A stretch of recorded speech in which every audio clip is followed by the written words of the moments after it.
Madam, पहले तो मैं वजीर आजम की इस बात की मजम्मत करता हूं और उनको बताना चाहूंगा कि जिना के बारे में उन्होंने जो कहा था, हम तो जिना के सख्त मुखालिफ है, इसलिए भारत को अपना वतन माने। मगर 42 में आपके प्यारे वीर और जिना की पार्टी ने नॉर्थ वेस्ट फ्रंटियर, सिंध और बंगाल में मिलकर हुकूमत चलाई और उस हुकूमत ने 1.5 लाख हिंदू और मुसलमानों को अंग्रेजों की फौज में शामिल कराया ताकि वो लड़े। तो किसी शायर ने अच्छा कहा था वजीर आजम के बारे में कि फरेब देकर जमाने को पारसा ना बनिए, इन्हें कहो कि वो बंदा बने खुदा ना बने, अमीर शहर यही चाहता या हजरत कि हमारी चीख गले में रहे सदा ना बने। दूसरी बात मैडम, हमारे वजीर दिफा जनाब राजनाथ सिंह साहब ने बड़ा ही अजीब व गरीब और तकलीफ दे बात कही उम्मुल मोमिनीन के बारे में और उम्मुल किताब के बारे में। उम्मुल मोमिनीन उनको कहते हैं जो हमारे प्रॉफिट मोहम्मद सल्लल्लाहु अलैहि वसल्लम की वाइफ हैं। वो हम तमाम मुसलमानों की माँ, हम उनको तस्वुर करते हैं, मगर हम उनकी इबादत नहीं करते। हम अपनी माँ की इबादत नहीं करते। उम्मुल किताब कुरान है, हम कुरान की इबादत नहीं करते। कुरान अल्लाह का भिजा हुआ कलाम है। तो उसके बारे में शायर ने अच्छा कहा कि खबर नहीं जिन्हें अपने दीन व मजहब की, हमें वो दीन का मतलब सिखाने निकले हैं। अहम बात यह है कि मैडम, हमारे मुल्क का आइन का इस लफ्ज से आगाज होता है वी द पीपल। इसका आगाज भारत माता के नाम से नहीं होता है। हमारे संविधान का जो प्रियम्बल है वो क्या कहता है? Liberty of thought, expression, belief, faith and worship. अगर दस्तूर का ये पहला सफा ये बात करता है तो फिर कैसे किसी शहरी को किसी खुदा, देवी, देवता की इबादत करने पर या सजदा करने पर मजबूर किया जा सकता है? आप ही की पार्टी से आज की जो बातें हुई है इसी का बोल रही हैं। हमारे कॉन्स्टिट्यूंट असेंबली में मैडम एक मोहतरमा थी रोहिणी कुमार चौधरी ने एक तजवीज दी थी कि प्रियम्बल में किसी देवी के नाम से शुरू हो। उन्होंने खास तौर से वंदे मातरम का जिक्र किया, मगर उसको कबूल नहीं किया गया। फिर केवी कामत साहब ने एक तजवीज दी कि इट्स सिटीजन्स को बदलकर हर सिटीजन्स किया जाए और खुदा के नाम से शुरू किया जाए। वो तरमीम को मुस्तरद कर दिया गया। हमारे संविधान का उसूल यह है कि भारत क्या है, उसकी अवाम है, अवामी कानून की मुसन्निफ है, अवाम की मर्जी से सबसे बालातर है, अवामी हाकिम है। मुल्क किसी खुदा, देवी, देवता, मजहबी इलामत के नाम से नहीं चलता, ना मुल्क किसी एक मजहब की मिल्कियत है। इसीलिए बाबा साहब अम्बेडकर ने क्या कहा था? उन्होंने मदर इंडिया के नजरिए को मुस्तरद किया। बाबा साहब ने एक नई इस्तिलाह वजह कर दी और कहा कि भैक्षित भारत, ये बाबा साहब अम्बेडकर ने कहा। अब मैडम, अगर मजहबी आजादी इस आइन का बुनियादी उसूल है तो सवाल यह पैदा होता है कि उस वक्त हमारे जो कॉन्स्टिट्यूंट असेंबली के प्रेसिडेंट थे जनाब राजेंद्र प्रसाद साहब ने किस बुनियाद पर वंदे मातरम को कौमी तराना करार दिया? ना तो कोई सेक्युलर रेजोल्यूशन है इसके बारे में। मैडम, मैं आपको बताना चाहूंगा कि जुडिशरी क्या कहती है। बीजू इमैनुअल केस है 1986 का, जिसमें जिहोवा विटनेस ने कहा कि मैं नेशनल एंथम के वक्त खड़े रहूंगी, पढ़ूंगी नहीं। सुप्रीम कोर्ट ने कहा कि उसने कोई गुनाह नहीं किया। वहीं एक 2017 का केस है अश्विनी उपाध्याय का केस सुप्रीम कोर्ट का, उन्हें कहा गाइडलाइंस दिए जाएं वंदे मातरम पर, सुप्रीम कोर्ट ने नहीं कह दिया। फिर आप आ जाइए madam, prevention of insult act national 1971, इसमें नेशनल सॉन्ग नहीं है, सिर्फ नेशनल एम्बलम और आपका नेशनल एंथम है। फिर आप आ जाइए 40th अमेंडमेंट आर्टिकल 51 है, 76 में पास हुआ, उसमें भी इसका कोई जिक्र नहीं है। मैडम, मैं आपके सामने बताना चाहूंगा कि हमारा भारत एक इसका मजमुआ क्या है। इसमें हिंदू है, मुसलमान है, सिख है, ईसाई है, जैन है, एथिस्ट है, मेहनतकश है, किसान, गरीब, मजलूम और दलित है।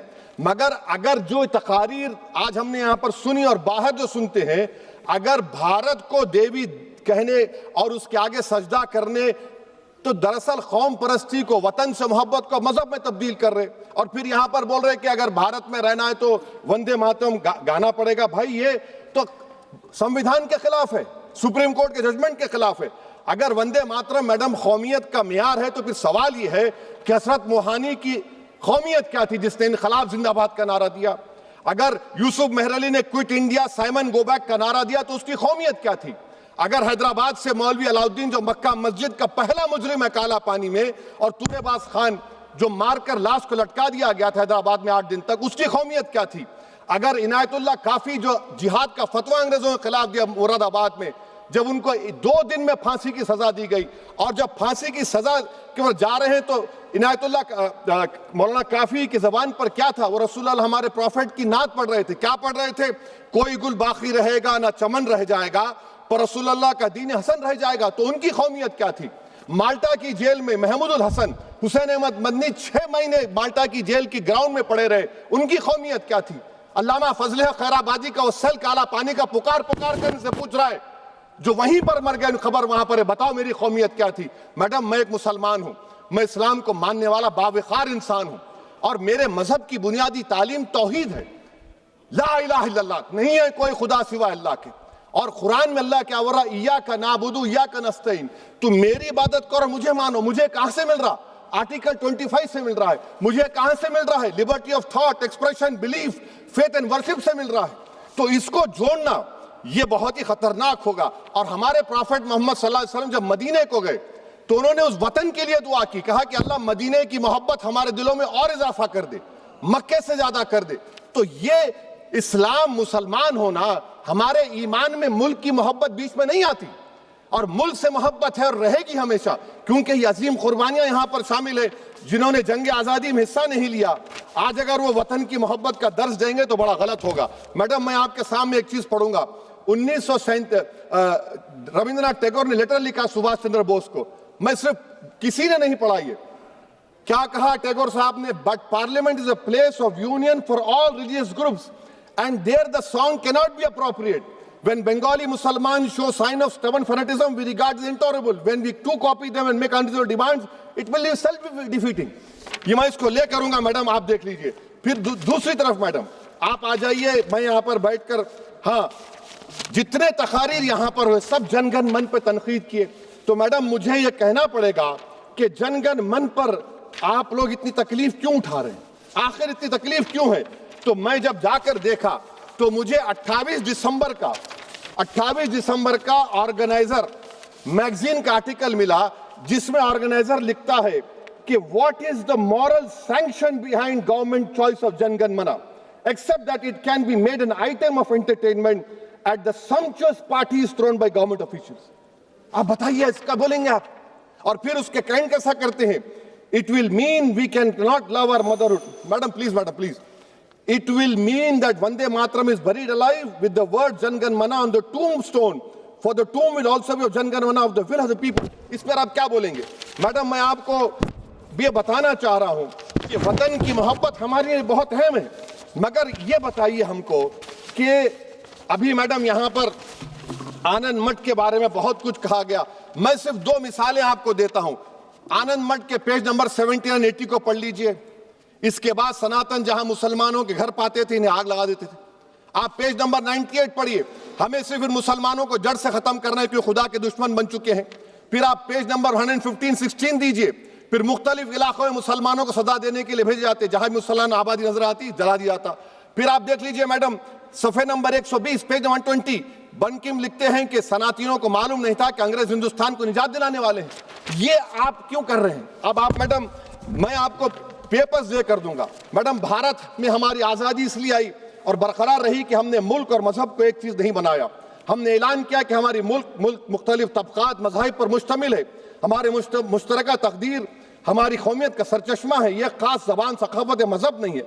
अगर वंदे मातरम का मतन कौम और मजहब को एक बना देता है, अगर हम इसे टेस्ट बनाते हैं वफादारी का, तो फिर मान लीजिए कि यह गांधी, अंबेडकर, टैगोर, बोस और लाखों आजादी के सिपाहियों की सोच को छोड़कर गोडसे की सोच की हिंदू कौमी परस्ताना, मैडम खत्म कर रहा हूं, कौमी हिंदू कौम परस्ताना को इख्तियार करेंगे। मुझे वतन से बेइंतहा मोहब्बत है मैडम, और इंशाल्लाह हमेशा रहेगी।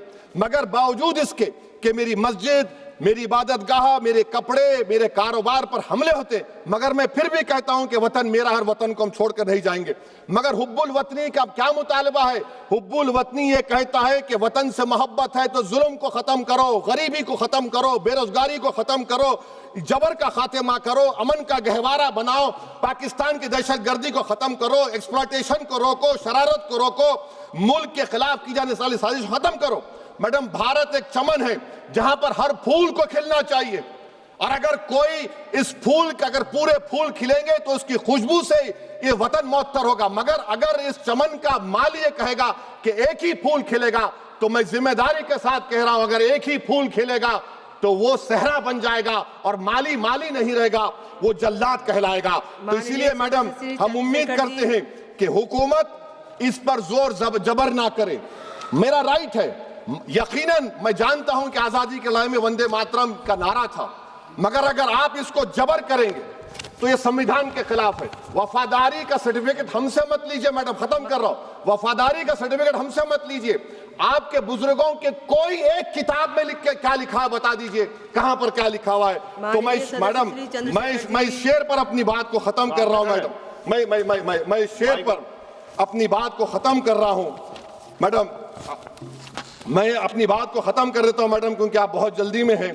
कि भारत जिंदाबाद, हिंदू मुसलमान जिंदाबाद, दलित जिंदाबाद, ईसाई जिंदाबाद, आदिवासी जिंदाबाद, जो किसी खुदा को नहीं मानते वो भी जिंदाबाद, और मैडम सब पिछड़ा सब आ गया इसमें। तो हम उम्मीद करते कि इस रूह को आप समझेंगे अगर आप सिर्फ अपनी आइडियोलॉजी को लेकर चलेंगे। और आखिर में मैडम, जनाब बंकिम चंद्रा साहब के बारे में मैं आपके सामने डॉक्यूमेंट लेकर रहा हूं कि उन्होंने बीए का एग्जाम पास नहीं किया था, 7 मार्क्स से फेल हो गए थे, ये भी रख रहा हूं। तो आप जिसको लिटरेरी जायंट बता रहे ये नहीं है। बहुत बहुत शुक्रिया मैम।